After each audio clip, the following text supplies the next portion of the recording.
أكبر 3 دول في العالم من حيث عدد السكان. متخيلين إن نص سكان الكوكب كله متركزين في 3 دول بس؟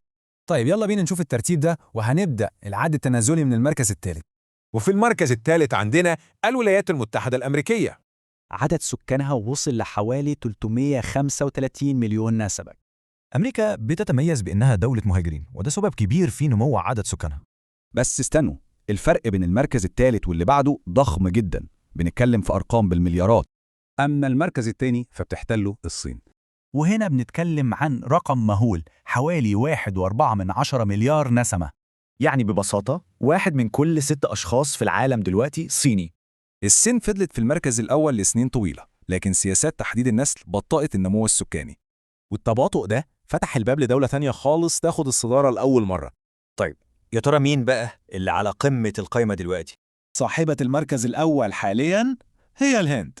عدد سكانها دلوقتي عدى 1.43 مليار نسمة.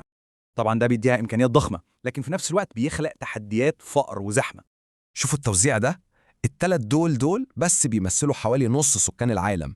وده يخلينا نفكر، يا ترى مين ممكن يدخل سباق العمالقة ده في المستقبل؟